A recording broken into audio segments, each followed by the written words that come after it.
Pushkin.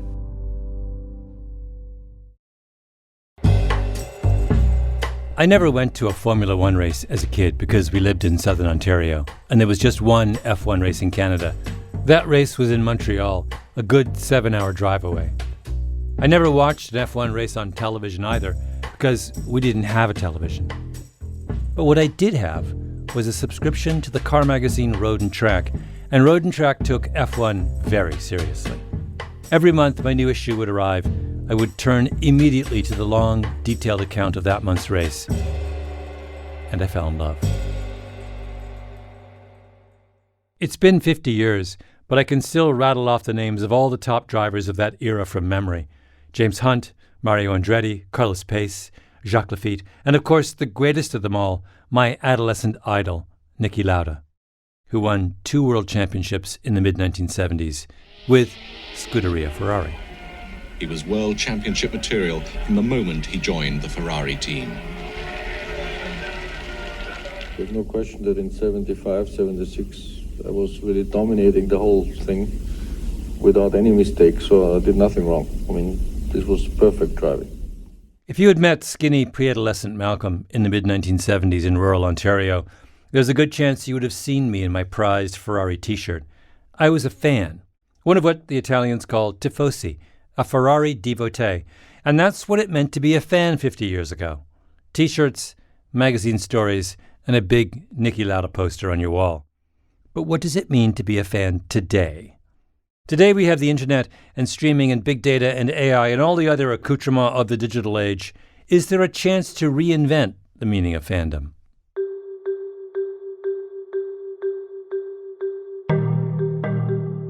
My name is Malcolm Gladwell. You're listening to the latest episode of Smart Talks with IBM, where we offer our listeners a glimpse behind the curtain of the world of technology.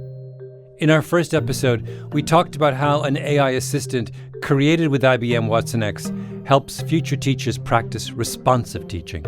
Our second episode was how a custom AI model could help L'Oreal's researchers shape the future of what we put on our faces every morning.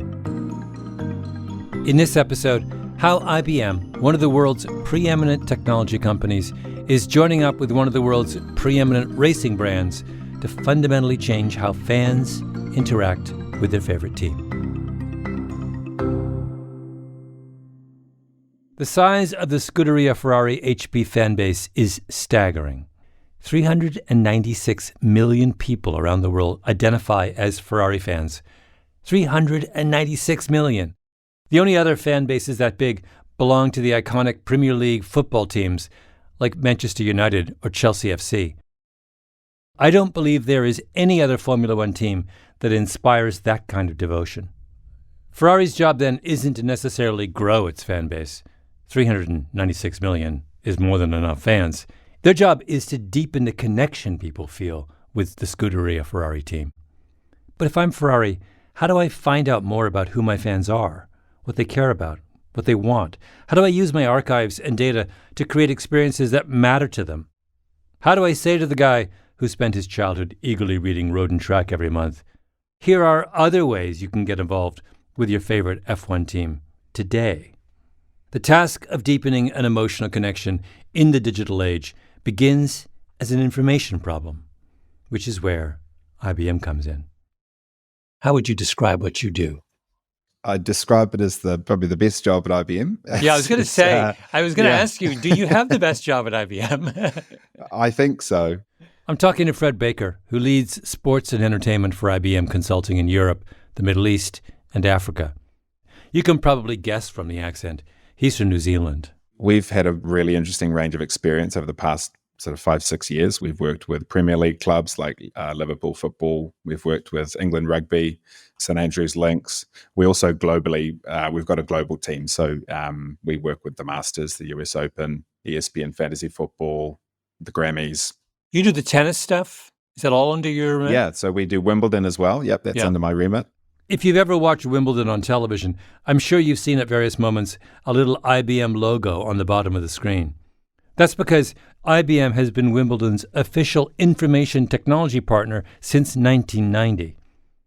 When the idea of a collaboration between Ferrari and IBM was first broached, Baker actually took people from Ferrari on a tour of IBM's Wimbledon operation, just so they could see what a tech company like IBM could do for a sports franchise.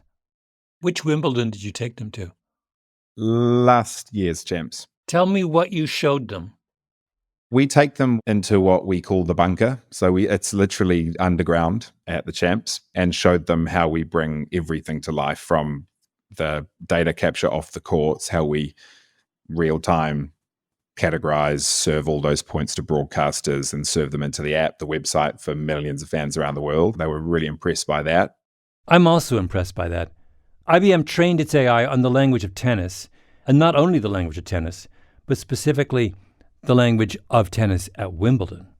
So it can then decipher what an unforced error or a winner or a lob or, idiosyncrasies in the language. It can decipher all of that. And then it can also tell, what does a broadcaster like to talk about that is interesting to a fan?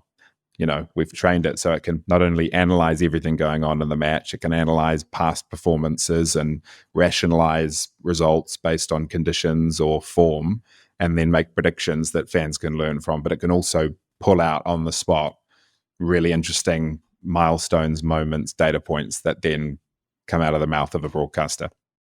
IBM is running an AI model that has been trained on huge amounts of tennis data in order to give human broadcasters ideas on what they can talk about. And it all takes place underground, right near the courts. It's literally it's the underground floor of the broadcast center at Wimbledon. Yeah. It's literally almost under the courts. Is IBM got the entire bunker? Yeah. How big is the room? Oh, I'm sure our team would like it to be bigger, but it's big enough. There's probably 30, 40 IBMers down there. I see. Manning the fort. Seeing it live is just really impressive when you see how much work and intelligence goes on to then make an end experience for a fan that is really beautiful and representative of their brand and tradition. IBM's goal in taking Ferrari to the Wimbledon bunker was to show them what it looks like to harness the power of data and how this could help shape Scuderia Ferrari's fan and digital experiences. Could AI learn the language of Scuderia Ferrari? What was the original app like before IBM got involved? I'm speaking with Stefano Pollard, who runs fan development for Ferrari's F1 team. It was quite a good app, a very good digital product, but just an editorial product. So we were providing fans news and videos, articles, and it was mainly about that.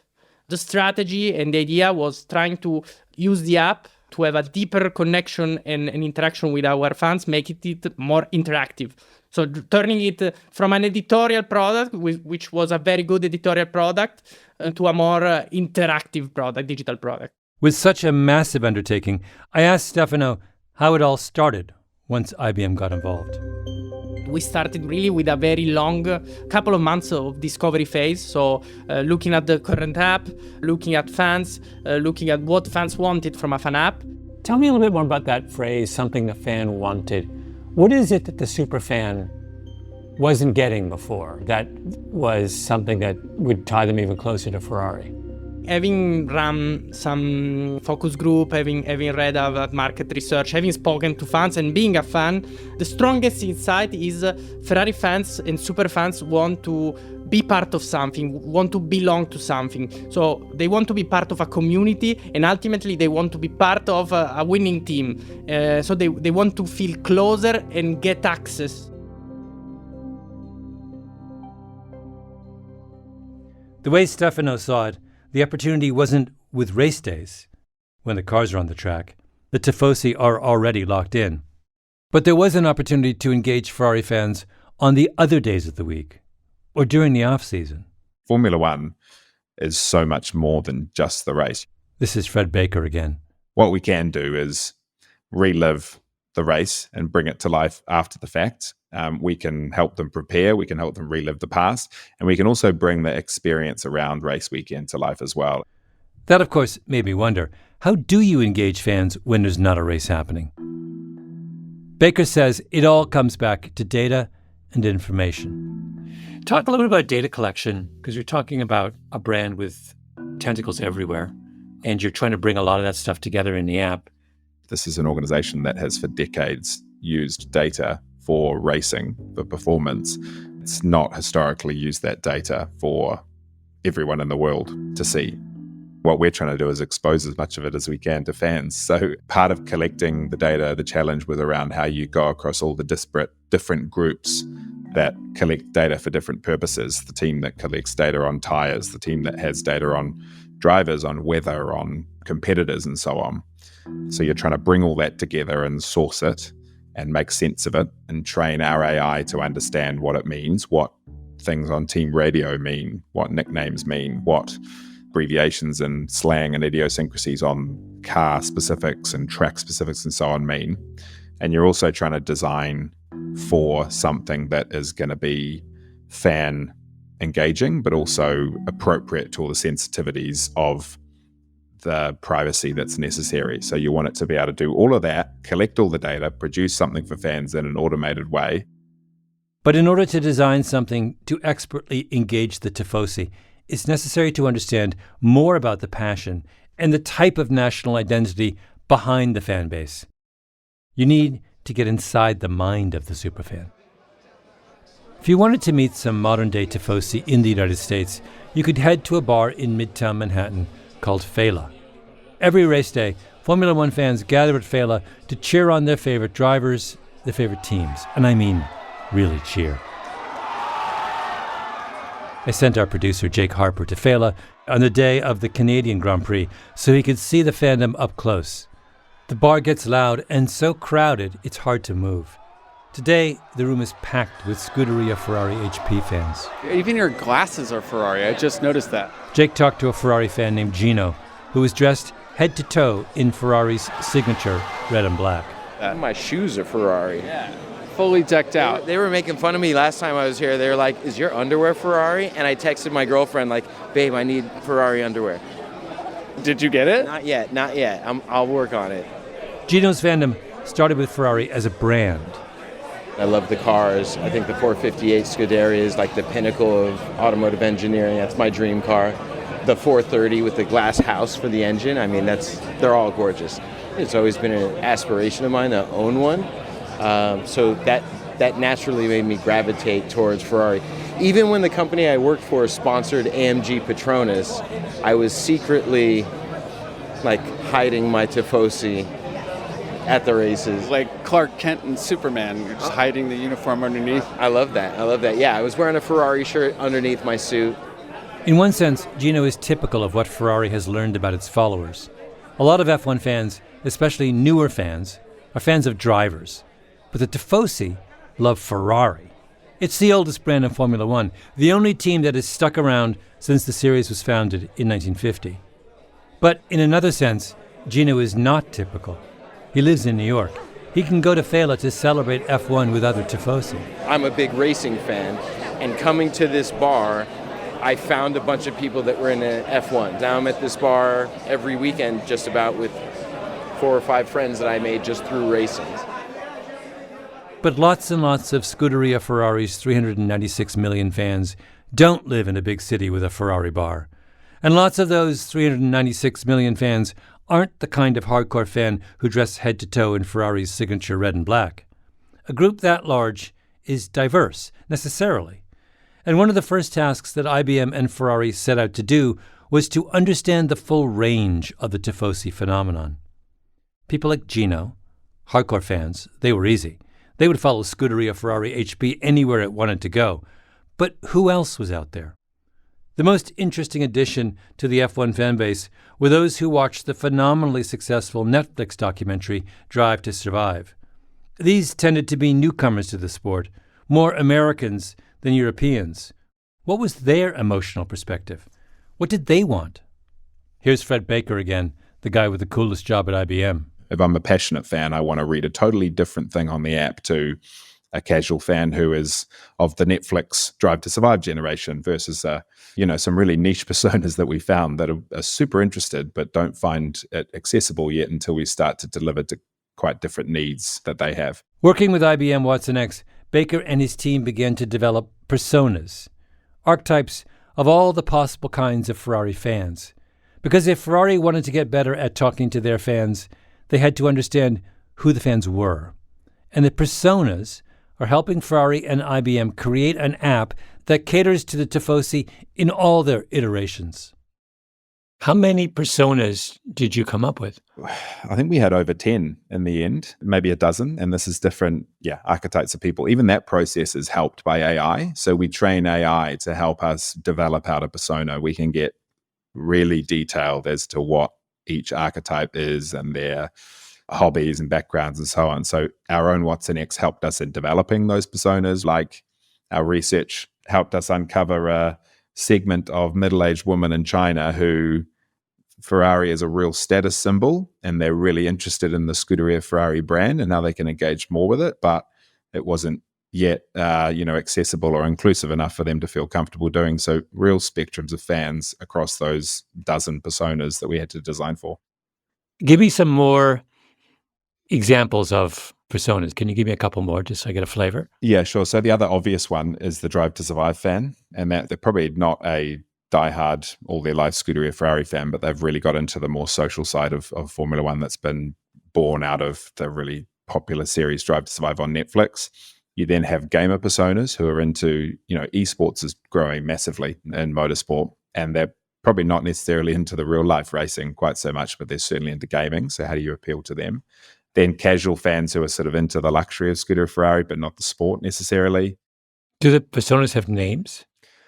Yeah, I mean, we give them human names. So we had a Max, we had a Alfonso, I think, we had a Pedro.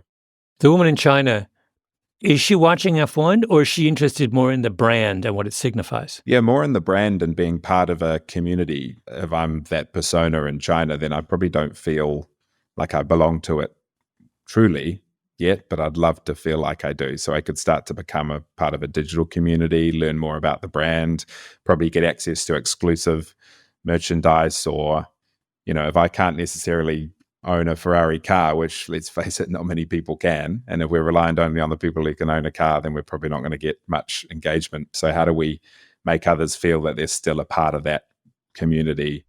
This is what I mean when I say the task of relating to the Ferrari fan base is a data and information problem.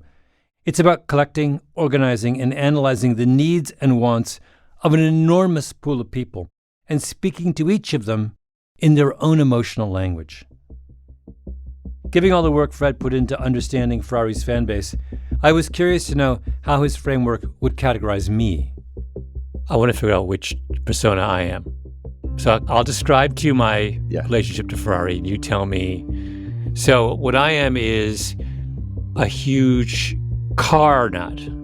So I like all cars. Yeah. Obsessively. Collect, on a very limited stage, vintage cars. Read serious car magazines. Spend a lot of time on car websites. Have a historical relationship to F1 because I grew up with Niki Lauda battling James Hunt in Lauda's Ferrari years. I have a great nostalgic connection.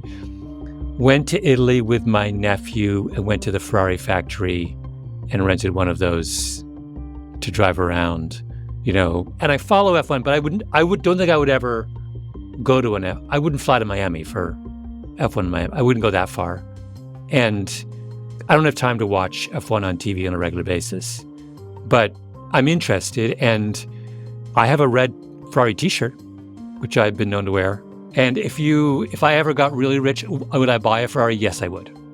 Okay, so where am I? Where am I in your breakdown? Yeah, I think you're probably a combination of I think it's casual loyalist, is not gonna overtly go out of their way to sort of spend money on the racing, but they are loyal to the Ferrari brand and they have nostalgia with it or whatever it might be. And then the luxury enthusiast as well. So, and that type of fan, you're right, we're probably not going to engage you by doing a ton more on race weekend, but we can engage you by bringing this hugely rich amount of archive material, footage, feelings, and past drivers of yesteryear, by bringing them to life.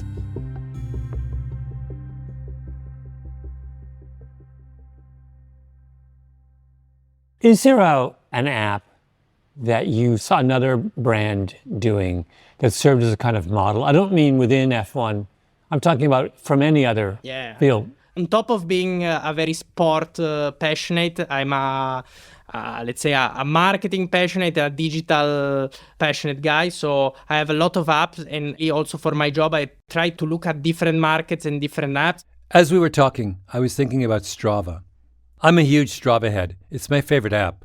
If you don't already know, Strava is used by millions of active people around the world. I'm a runner, and the app shows me a map of where I went, how fast I ran, what my heart rate was, what the weather was, on and on. Are you a cyclist or a runner? I'm a runner. I run marathons and ultra marathons. I did last year 100 kilometers. As it turns out, Stefano is a Strava head too. Right after I spoke to him, I followed him on Strava. He and I run roughly the same distance every day at the same pace. And if I'm ever in Milan, I'm almost certainly going to look him up to see if he'll take me out on one of his favorite routes through the city. This is what I love about Strava. You can find people to run with and interact with. Strava is a community of like-minded people. And for those like me, the Strava app becomes a regular part of my daily routine. And that's what Stefano wanted for the Ferrari app. Are you interested in creating sort of robust forums for Ferrari fans to communicate with each other? I think you have to work in three directions. So direction number one is Ferrari to fans. So providing them something which is compelling, which has value. And this, I think we're already doing and we're working on it. Second way is fans to Ferrari. So allowing fans to better interact with us, which was something we were not doing with the previous app. For example, we have just introduced two features, which are polls, so basic ones, but polls and the possibility like the submit your message feature. So really to work on this way, fans to Ferrari. And then the third important way to build a community and nurture a community is like fans to fans. So if you were able to work on those three dimensions, so Ferrari to fans to Ferrari, and fans to fans, that's how you could really create a strong community and start really monetizing and creating value. I think we are very strong in the first dimension right now. We are building the second one, so fans to Ferrari, and then definitely the third one has to be there in order to have a complete community engagement. So let's talk about results. Scuderia Ferrari HP launched the new app at the Miami Grand Prix in 2025, incorporating AI elements and tailoring it to those archetypes Fred was talking about. Are more people using the app? Are users spending more time on it than they did on the older version of the app? Yes. We doubled this month the daily active users we were having last season. So compared to the average of 2024 season, we have more than double of daily active users. Also, we're doubling a normal month's downloads. So we did in this month more than 2 times the download we are doing in a normal month.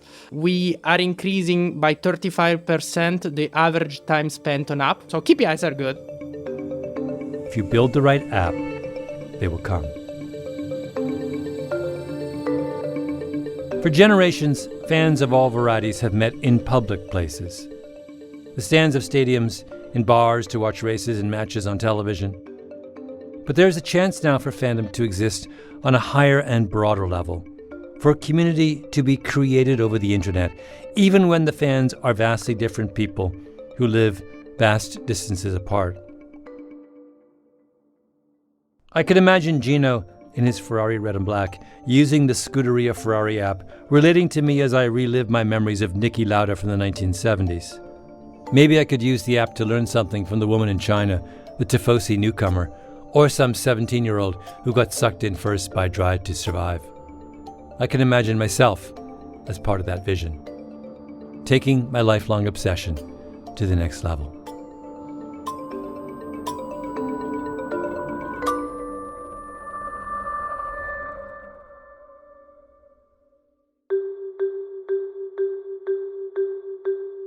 Smart Talks with IBM is produced by Matt Romano, Amy Gaines McQuaid, Trina Menino, and Jake Harper. We're edited by Lacey Roberts. Engineering by Nina Bird-Lawrence. Mastering by Sarah Bruguer. Music by Gramoscope. Strategy by Tatiana Lieberman and Cassidy Meyer. Special thanks to Scuderia Ferrari HP and the bar and restaurant Fela in New York City. Smart Talks with IBM is a production of Pushkin Industries and Ruby Studio at iHeartMedia. To find more Pushkin podcasts, listen on the iHeartRadio app, Apple Podcasts, or wherever you listen to podcasts. I'm Malcolm Gladwell. This is a paid advertisement from IBM. The conversations on this podcast don't necessarily represent IBM's positions, strategies, or opinions.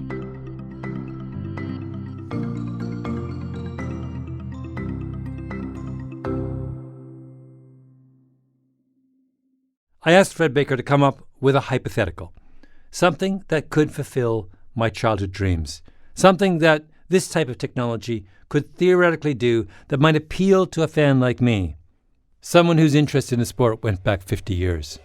He said, what about using AI to bring historical cars to life? Bringing to life cars of the past and allows fans to simulate a 1950 Ferrari race versus a 1971 to see which car would be faster. So it's those sorts of trade-offs. Wait, you could do it. Wait, you could do that? Tell me what that last thing you said. You can run simulations, race simulations out of the app? You can't out of the app at this point. So, I know, potentially. Yeah, it can, it simulates based on a whole range of factors that we can feed it and train it on. Wait, so hypothetically, you could allow me to compare Niki Lauda, for example, to a contemporary driver. Yep. And I could say, if I put Niki Lauda in a contemporary car, what you're saying is that there is a scenario where I could recreate that era in modern cars and get a sense of how my childhood heroes would have performed in the present day. Yeah. So you can analyze and understand how you would rank all drivers of all time based on their different traits of a driver, right? So you can say who's the best late braking, who was typically the best on a tight track with limited overtaking opportunities, who was the best overtaker, who was the best of all these traits. You then apply those traits and rankings to different tracks and different cars where, some different cars are better for a late breaker, some different cars are better for on straights and so on. So you could hypothetically allow fans to simulate any scenario. You could say who's going to win in Monaco on a 1980 model car. You could put a current driver in a 1980 car equally. So you can do all sorts of fun simulations. And that's just the beginning.